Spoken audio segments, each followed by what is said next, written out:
an zor na nia hei heti ngang hian tuna ka ken karon ti che leu deuh hi a phur na ni ta ka tiang khan heti ngang hian tuna ka kola yang hian tin an phura ti hian chakai hi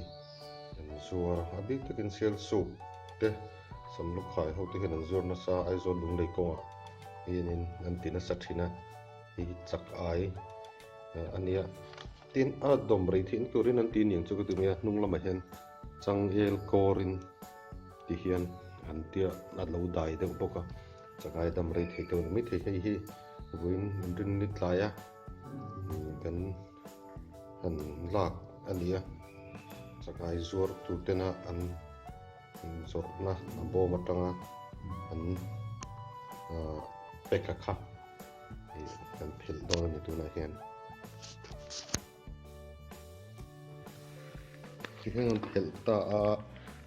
khuan among khuan hi among a chin na kan ni ta ti chuan ti khuan bucket ta an da thla te sel ta ni an dan chu chu ti chu ni khuan la ta thla sel ta tin mo an thla sel ta an chiam chiam an khop nei khuan tin mo ai chu ti khuan lo tan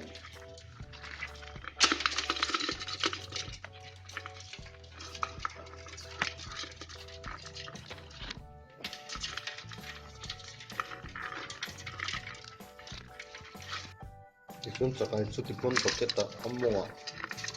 an khom ta ria hei hi tui kan han chuang lu manga tu sowa kan chia photanga chuanin kan chun hal don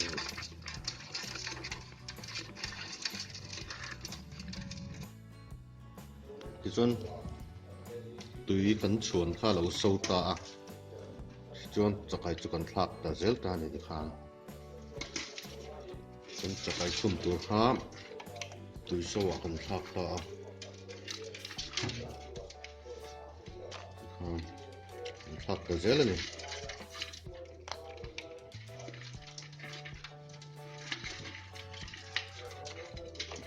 te lian deuh te tu khan kan thlak a tui sowa khanin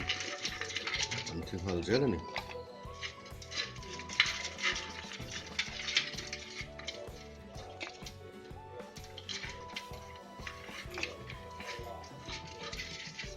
kan chakai thlak te kha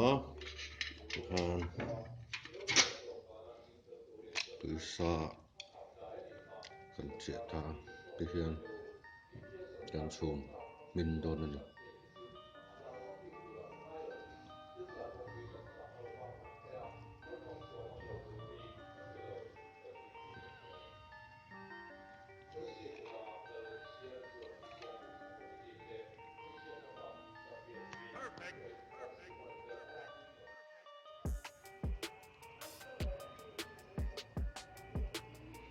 chakai chum chu thian so to bor bor mai ni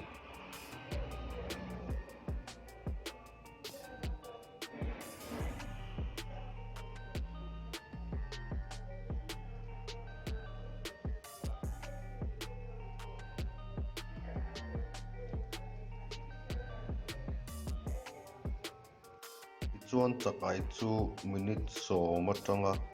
som panga inkar kan chuma then chuan minute som ni te pon chum thin ani awmi ti chuan chumna bel atang khan